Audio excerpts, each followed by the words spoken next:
Hey there, friends. I wanted to share with you what I did for Sean on her 40th wedding anniversary, which we just celebrated.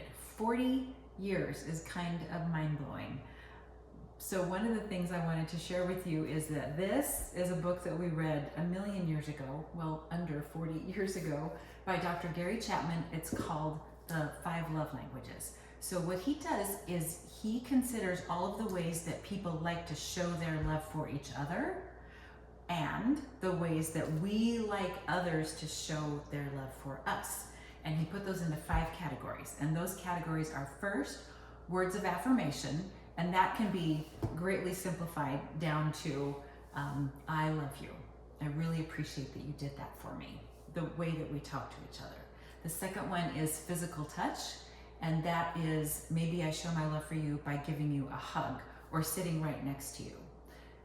Quality time is the third one, and that's people that like to just spend time with each other, and it almost doesn't matter what you're doing, whether you're playing a game or just talking or taking a walk or completing a task together. It's just being together is their love language. And the next one is, oh, this one's me, acts of service. What have you done for me lately? So for me, when Sean says I love you, words of affirmation, which is great, and he does that every single day. That's not my love language though. And physical touch is a little bit of my love language if he gives me a hug or sits next to me, and quality time is fine. But acts of service, that is the prize winner for Ross and Graham.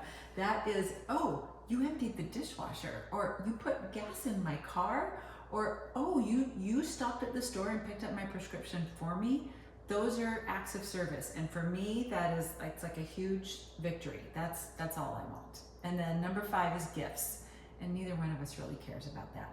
So why is it important to know those things? Well, when you read the book and you take the quizzes, because those are fun, then you understand what your love languages are, and you can be more than one. I am like 95% acts of service, and the rest is probably physical touch for me. Sean is equal parts words of affirmation. He wants to hear, you're doing a great job, I love you. And physical touch, because he wants me to sit right next to him. And if I don't sit next to him, then he will squeeze in and he will start to lean toward me, indicating that he would like his head to be scratched, please. So basically, Sean is a puppy dog.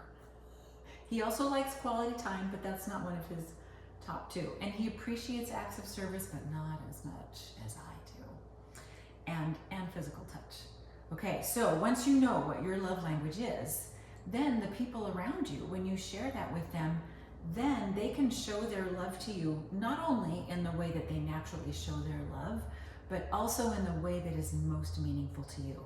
So that means that I have spent the last at least 35 years learning to say, I love you. I really appreciate what you're doing for me. I'm getting really good at that. Okay, so that's love languages. So for our 40th anniversary, I decided to show I just picked 4 love languages, since he doesn't care about gifts. The 4 love languages in tacos, because tacos are important in our family and we think they're delicious. And I have a great recipe. I made up my own fish taco rub. So when I make fish tacos, then I pull this rub out of the pantry because I keep it in there all the time. It's really, really good. And I put the recipe in the email. So I gave him 4 cards. So the first one says words of affirmation on it. And then inside is a picture of tacos. And it says, I love you more than tacos. I get big points for that. Then he opened the second one, and it's acts of service. And this is before he knew that I was going to make him tacos. Happy anniversary. I'm making you tacos, because that is an act of service. The third one he opened was for quality time. Taco time is quality time, because we're going to spend time together eating those tacos. And then the last one is physical touch, which is very important to him as well. And I'm not going to show you what I put on that one, because that's just between Sean and I.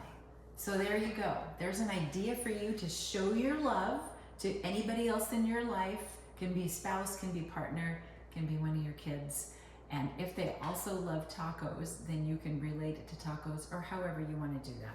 If you want to borrow my copy of this book, then just let me know. I would advise you just get one yourself because it's something that's a really fun activity to do with people that you love. So happy anniversary to me and to Sean. I did ask him if he wanted to be in this video and he said no, thank you. I hope you have fun with that. I hope you make delicious fish tacos, and I'll talk to you again soon.